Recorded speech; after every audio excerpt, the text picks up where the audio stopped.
Hello, everyone. Welcome to this webinar on the EFIC Grünenthal Grant, where we have the opportunity to talk to two previous winners of the EGG, find out a bit more about how the application process went for them, if they have any tips and advice to share with us, and what they've been doing ever since winning. So if you have any questions at all, feel free to post them in either the chat or the question and answer module, and we will get to them once we have sort of talked a bit about their experiences. So I'm here, I'm Melinda, I'm from the European Pain Federation EFIC, and I'm joined by Jacke Osterman and Susanne Becker. Thanks both so much for joining. I'll give you just a very brief overview of the EGG, though I assume many of you know exactly what it is. So it is a grant administered by the European Pain Federation EFIC and sponsored by pharmaceutical company Grünenthal. And it focuses on pain research, so innovative educational initiatives that are aimed at improving the diagnosis and the treatment of pain. It has awarded already over 70 research projects from people coming from 15 different countries. So it's definitely, there's a large list of projects and people that have been involved in this as well. Currently, applications are, you're open to apply, on the deadline is the 31st of January. And you find all the information about the criteria, information on previous winners and what their project looked like on our website. So europeanpainfederation.eu, and then under research grants and prices, you'll find the EGG, and everything is there, including the application form. All right, so we'll get started. Jacke, why don't you introduce yourself a little bit? Okay, thank you, Melinda. So I'm Jacke Osterman, an associate professor at the Radboud University in Nijmegen, the Netherlands. And I am working at and also head of the Department of Neuropsychology and Rehabilitation Psychology. My research is embedded in the Donders Institute for Brain, Cognition and Behavior.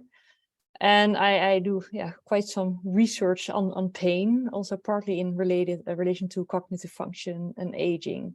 And for this project in relation to fatigue complaints, but that will follow later, I presume.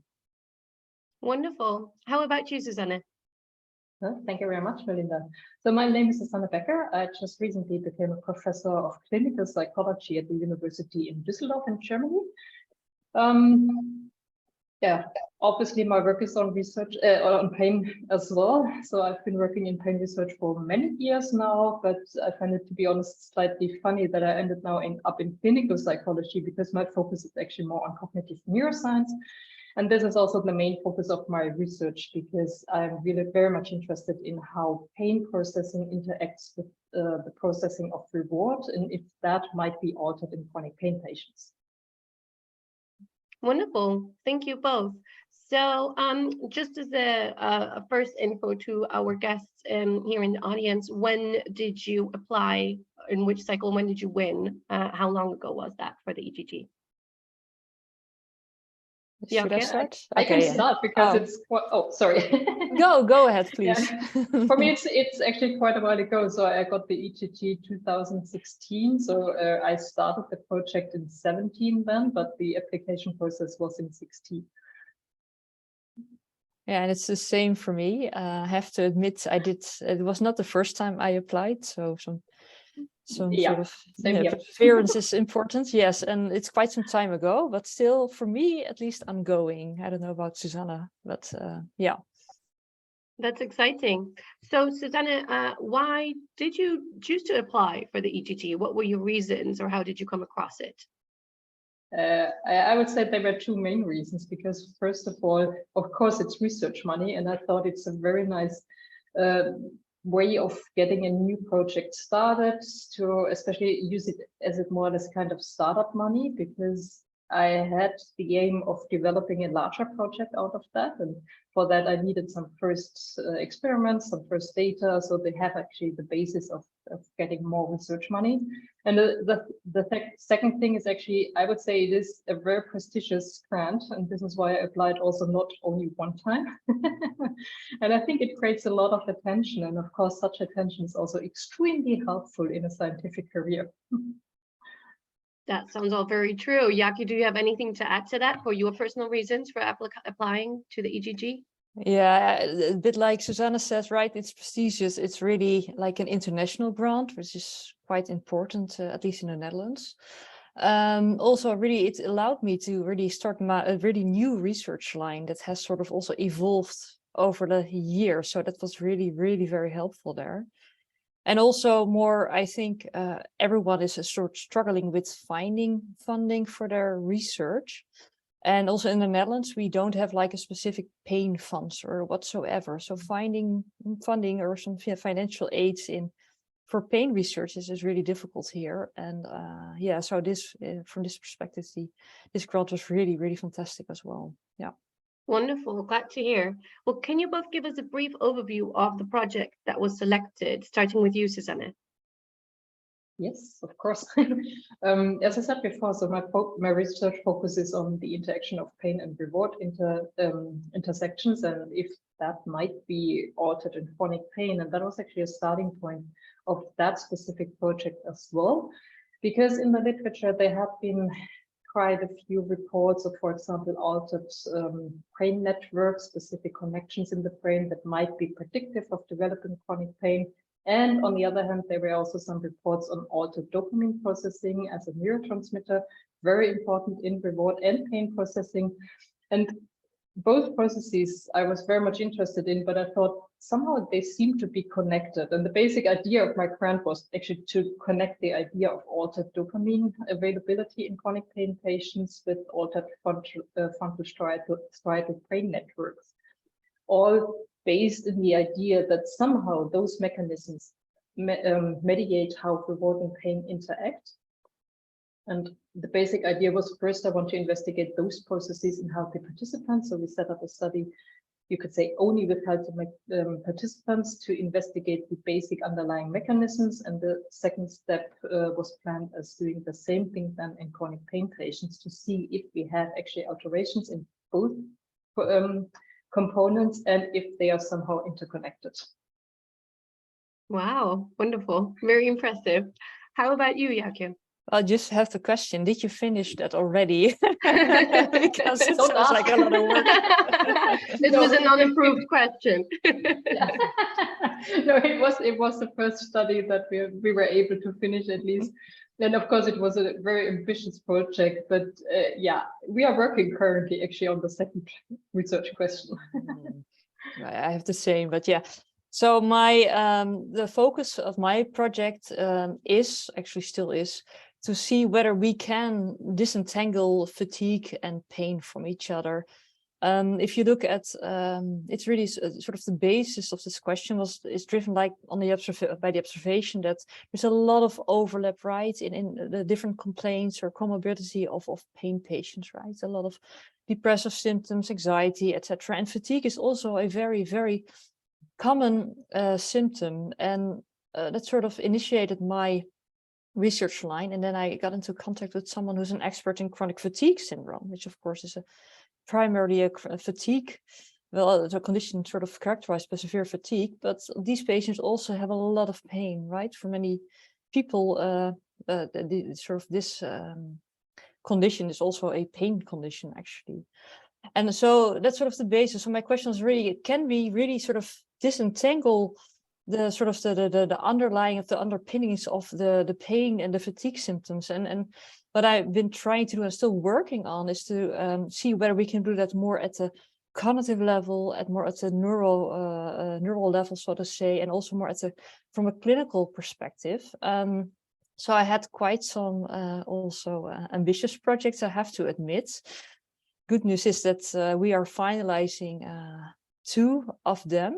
And so what I've been working on is to see, on the one hand, we know that pain is related to a lot of cognitive complaints, right? We have memory problems, executive control problems, and you see a really strong overlap with the cognitive problems that have been associated with fatigue. Really, it's sort of the same cognitive signature, you can say.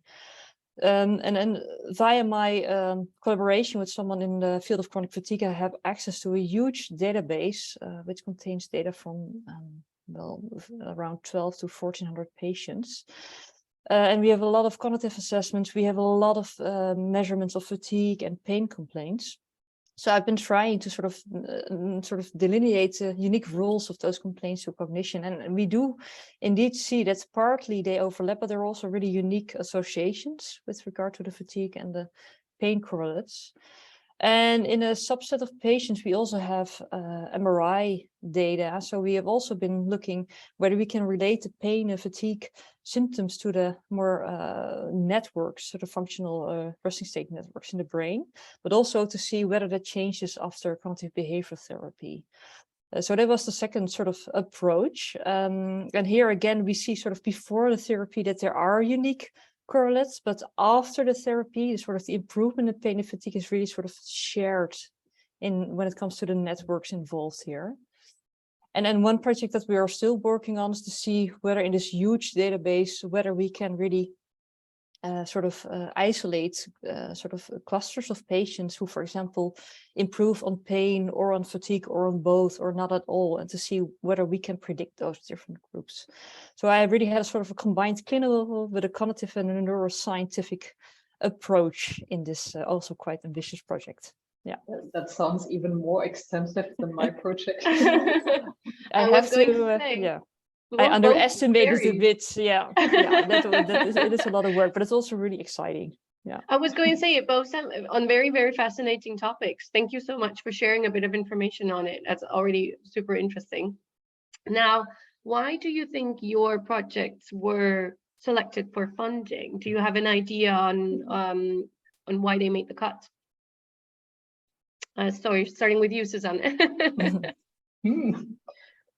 Very hard to answer. So of course I did not review my own project. And of course I was convinced that's the best project ever. No, but I think maybe one crucial part was because I picked up two topics that are actually kind of hot topics at the moment in pain research, at least in human pain research, and try to combine those in addition to a kind of translational aspect, because we first wanted to do some assessments in healthy volunteers and then translate it to a clinical population. I would say that makes the project somehow interesting because it interconnects different points, different hot topics of the pain research at the moment, but still adding something new to what is already available in literature. That's just very my important. guess. No, that's a very, very good point. Absolutely. Yauke, what about you? Yeah, I agree with Susanne. It's a bit difficult to say that about your own project, but I think it's also, in this case, the combination of quite an understudied topic. So fatigue and pain are not studied that often, specifically not in relation to like the neurocognitive signature or clinical profiles, etc. And also, I think, yeah, it in that case it's a bit of it's sort of more what you would call a bit team science, right? You need all the sort of the expertise and different people from different research areas and integrate all that knowledge. And I think that sort of combination, the sort of a quite understudied research area with sort of the multidisciplinary approach, and of course the access I had to the huge data sets. I think that sort of those were three key ingredients, I would say. Yeah. Yes, and I think it's also maybe good to mention here that it's important to mention that the EGG, it's intended for clinical and human experimental pain research. So if someone is working on a research proposal that includes animals or computer simulations, that will not be considered for the EGG. So both of you mentioned working with pain patients in your projects, and I wanted to ask, did you have much experience in working with pain patients before you applied for the grant? Yauke, how about you? Yeah, I've definitely been involved and also performing studies myself on patients with pain, but not with the severe fatigue complaints. So for me, that's really a new area. Mm-hmm. Yeah. And how about you, Susanne? Yeah, I've been involved in testing patients in several studies before as well. Actually only patients at that point, at least only patients with chronic pain, mainly chronic back pain and fibromyalgia, but I don't do any clinical work, so it was really just the research. But yes, in terms of research, I've been involved in several projects with patients. Good. It goes for me as well. So no clinical work, but research related, yeah. Perfect. Now I know that you were applicants, you were not part of the jury. I keep asking you things about what you think about your application.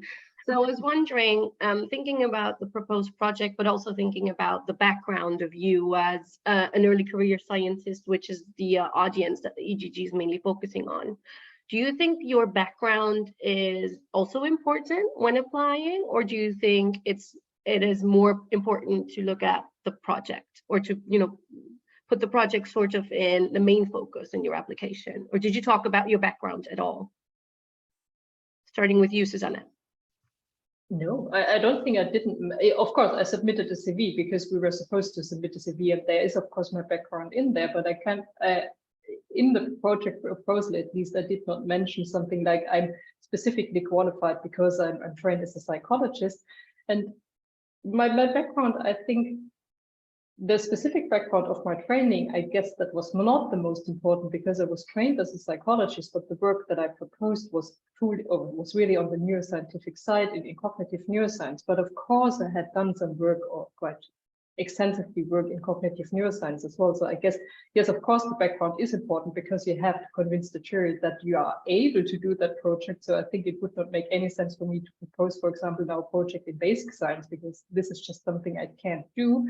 But I did not reinforce it in my project. I was really focusing on the project, and I hope that was the right answer. Well, you are speaking to us as a previous winner, so I think that sort of answers itself. But I think maybe some people are, hesitant to apply because they say, oh, but what if my background isn't strong enough, or what if it doesn't match my project? So I think it's interesting if you say, well, part of it, yes, but then also something was new that did not, that didn't make immediate sense to my background. I think that was more my question, which you answered perfectly. How about you, Joukje? Yeah, I have to think about it, but I did think I sort of tried to display also my background and that I was suitable for this, at least at the content level. But also part of what I proposed was definitely beyond my expertise. So, for example, the resting state fMRI, I do not have any expertise or in that, but I, for example, proposed to also hire a postdoc with the funding who was able to do that work. And I really sort of tried to sort of clarify in the proposal how I would approach all the things with the expertise available or having other people on board. And I think I do have the impression, but it's more my impression, of course, that with this grant, it is really the proposal that's really the most important aspect. Of course, you have to be, I mean, it should be related to your expertise, but as long as the proposal is strong and the feasibility is sort of clear, that you have the people who can help you with these things, or you have the expertise or the group you're working in, then I think that's really I think that would be the most important, I would expect, actually. That's wonderful. So you agreed. That's great. Because yes, I can imagine that we get a lot of questions as well from people who are thinking about deciding to apply, but they're not sure. And that's exactly what they say. They are saying, well, I have this project, but I'm not the only one who can do everything in this project. So is it okay if I apply? And like you said, what is included in their application is a research plan and a research strategy, which needs to show, like, map it out how you want to do it. And you don't have to do everything by yourself. You don't have to know everything by yourself, as long as you can say, these are the people where I would get advice from, or these are the people that I would collaborate with. As long as you show that you have a plan, as you also mentioned. I think it's great to hear from both of you that, no, I was not, fully established in everything that I was wanting to look at, because you're, at the same time, you're looking at new research, right? You want to look at new fields. So thank you so much for sharing that a little bit with us. Now, I thought it would also be interesting, and I'm sure you've had a lot of questions about this maybe in the past as well, about COVID-19 and how it has impacted your research, if it has at all. I remember, remember you said you started in 2017, and your research for both of you is somewhat still ongoing. So I was wondering, Susanne, can you tell us how was 2020, 2021? How did that work? How has it impacted your project, or where does it stand currently? What do you think would have been maybe different, or just how was your experience? So obviously the last years were just annoying as for everybody, but research-wise, I had some impact, but it was actually not too severe because officially I had ended my project by the end of 19, if I remember correctly, because just I had spent all the money that I had available.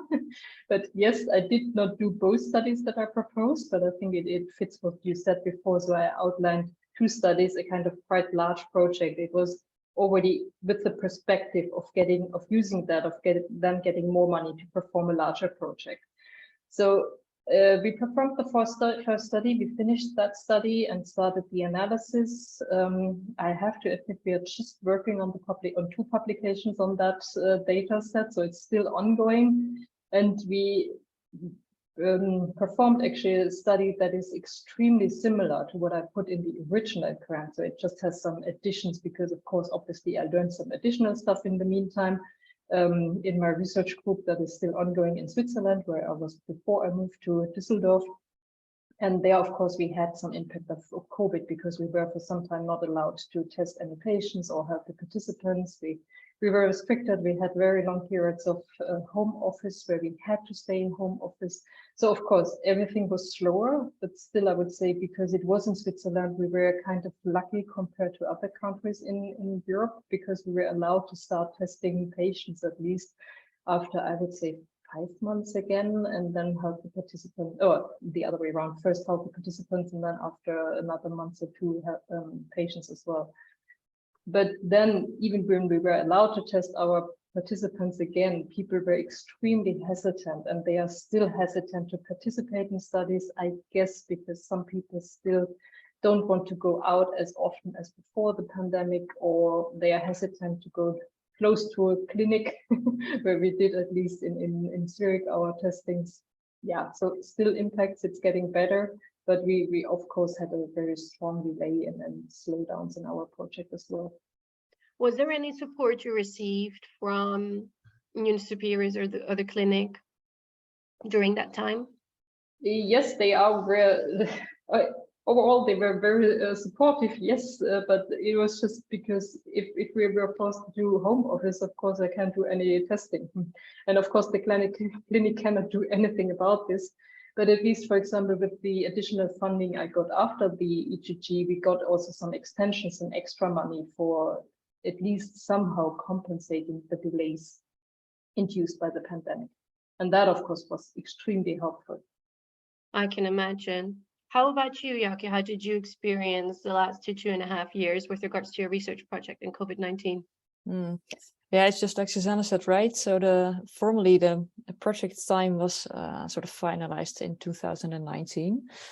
But of course, we also had delays, and in our case, mostly we did a lot of work before all the lockdowns and everything that we had. But of course, I'm working at the university, I do a lot of teaching. So everything went sort of, a bit crazy when students were sent home, exams had to be, performed online. We had to do a lot of extra work to get it all sort of working again.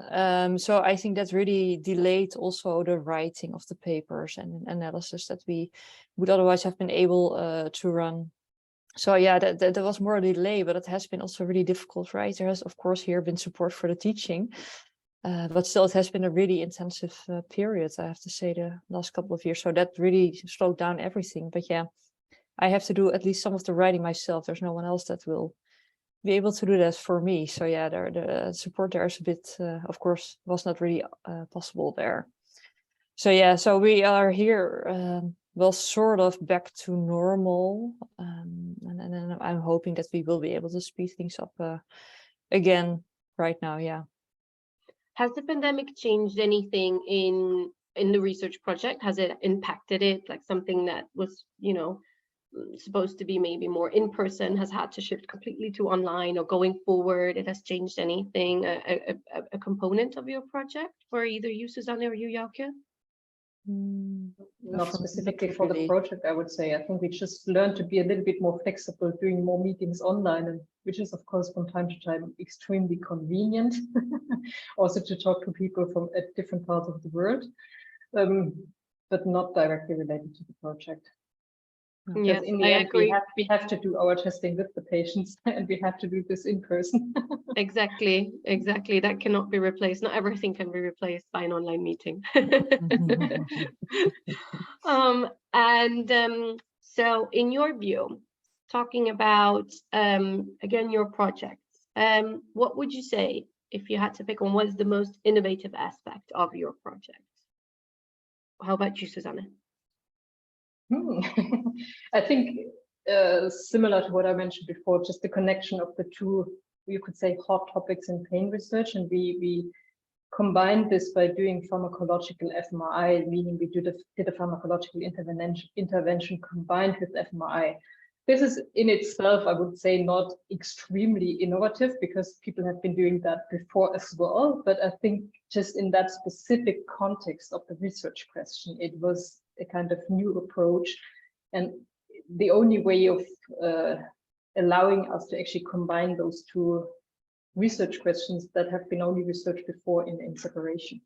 And how about you, Jouke? Yeah, that's really the same. It's really the combination of clinical neurocognitive approach with like the overlap with pain and fatigue. That was really I think the innovative part. And what like Susanne is also saying, it's not really, it's a very nice, you get this grant. It's a lot of, support for the work, but it's like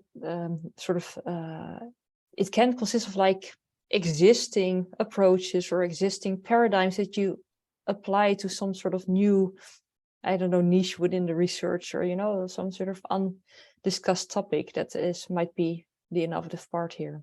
Yeah.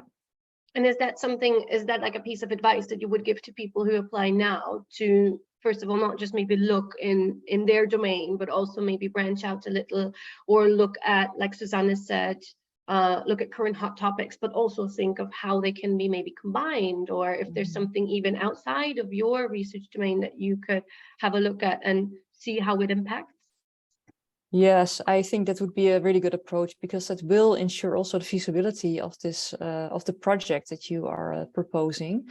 And at the same time, you can use sort of the sort of the fundament that what has been proven already, what we know works, and then you can sort of integrate it with a new perspective, a new theory, or a new focus, new group of patients, for example. Yeah, I think that would be at least one of the advices but that's what I did, but it's not the only advice, of course. But yeah. Anything to add here, Susanne? No, I can You just agree. That's good. No, I think it is also not only in terms of the project and getting the money and the prestige that is related to that, but I think it also helps us to answer important questions when it comes to research. If I just do only one further step based on a project I've been done before, of course I learned something, but maybe I can learn a little bit more if I combine two approaches that have been not combined before, or just try to have a fresh look at new research questions. Yes, and then like what you said, that you sort of use it as sort of the first step towards, post-grant new application and research line. I think that's really, don't put it all into one project, but allow yourself to make it a first developmental step. That would be perhaps my advice as well. That's really, really great. You spoke briefly about the feasibility as well of a project, and I think that's a very important point. We get a lot of questions with people who have really, really great ideas, but then when it comes to actually planning out how they can be realized, that's where they kind of need help or think it's not possible. Do you just by the top of your head, do you have any advice on how to approach that, how to look at just a research project and figure out a plan for it, or where to start?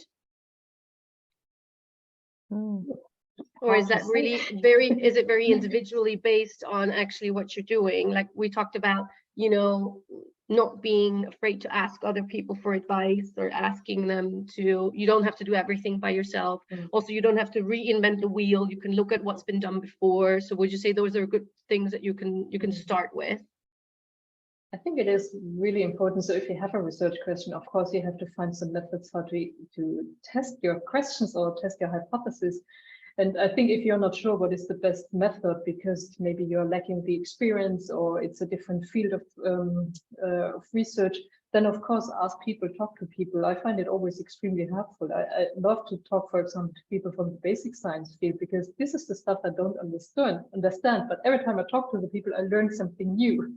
But then in the end, of course, you have to convince the reviewers also that you are able to do this project. So of course, you can try to do new methods or to integrate new methods, but you have to be also confident that you are able, or that you are able to hire somebody to do it or to do it yourself. And I think this goes somehow hand in hand. If I propose something I have no idea about it, it's also unlikely that I will be able to do it.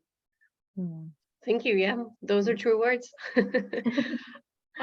I see that we have we have two questions that are quite detailed on the application process. So I'm not going to answer them now because I want to make sure that I have the correct answer to them. So to those two, if you can, either I have your contact details by asking the question, or send an email to us, please. You can send that to egg@efic.org. or secretary@efic.org, and then we have that in writing, and we can talk to the chair of our jury directly and figure out if you have very specific questions. But if you have any questions specifically for Jouke or Susanne, feel free to ask them. I actually just have one more, which is about the results. I'm sorry, maybe that's also not a question you like to hear, but you talked a little bit about the past and where you currently stand. Now, when do you think you'll expect to see results, or how do you think that will actually impact patients with those results from your research? Starting with Jouke. No, that is a really good question. I have to say, I do find it a bit hard to answer right now, because we are still also partly in the process of still analyzing results and writing them down. What I do really like here is that the one of the close collaborators on this call is a clinical psychologist, expert in the field of chronic fatigue, who does do a lot of like the therapy as well, the treatment.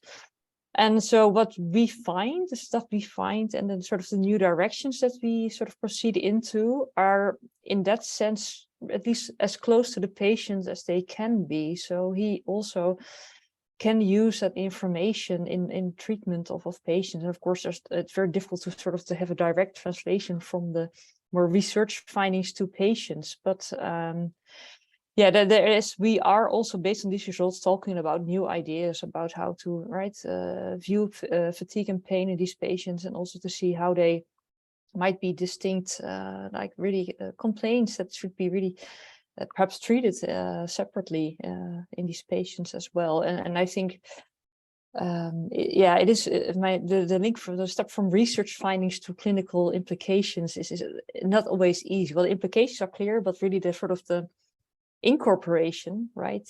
That's really a far step. But yeah, I'm positive that at least the information is very valuable for the sort of those who are treating and treatment of these patients. Yeah, I'm sure it is. Thank you for answering. How about you, Susanne? I don't like to answer that, or I'm not so very happy to answer that question, because I have to admit, at least at this point, I don't see a direct connection to how we could translate those findings into the clinics. But this was actually not the original aim of the project. Originally, we had in mind some ideas how we could apply it then later in the clinics, but admittingly, most of our results are negative, and translating negative results into the clinics is almost impossible. But at least those negative results helped us to shape that follow-up project I mentioned before a little bit, or somehow shape it differently to give it a little bit different direction, so that hopefully we end up with positive results that we can then more easily translate to the clinics. But for that project, I have to admit, I don't see a very direct route at the moment. And that's also one of the things that can happen with research projects. Absolutely. No way that you can foresee that. So I see a couple of questions, again, more in general about the grant. I see some on budgeting. Now, just so you know, and I'm going to drop the in the chat, I just dropped the page that leads you directly to our website, where under how to apply, we have more information. There's the application form there, and we also actually have templates for specific parts of that. So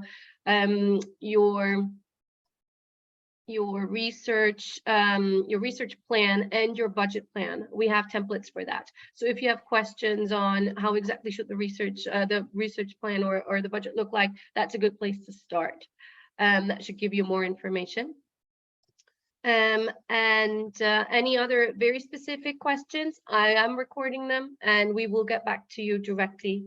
I just want to make sure that I give you very individual and specific responses to them. So thank you so much. Jouke, Susanne, do you have any last words or any last advice, any thoughts on the EGG? I would say give it a try, because I loved it as a grant. As I said before, it was a very important startup money for me, and it created a lot of attention. And of course, attention is always good if you want to have a successful scientific career.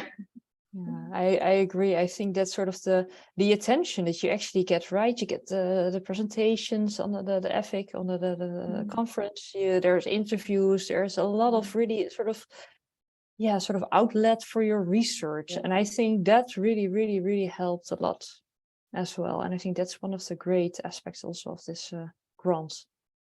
Wonderful. Well, thank you both so much for taking the time and talking to us. It's been really wonderful hearing what you've been doing since winning. And yes, if anyone has any other questions, feel free to send them to us directly. You have all the contact details on our website. There's still time, as I said. The application deadline is the 31st of January 2023. So you still have plenty of time. Thank you all very much and have a wonderful rest of your day. Thank you for you too.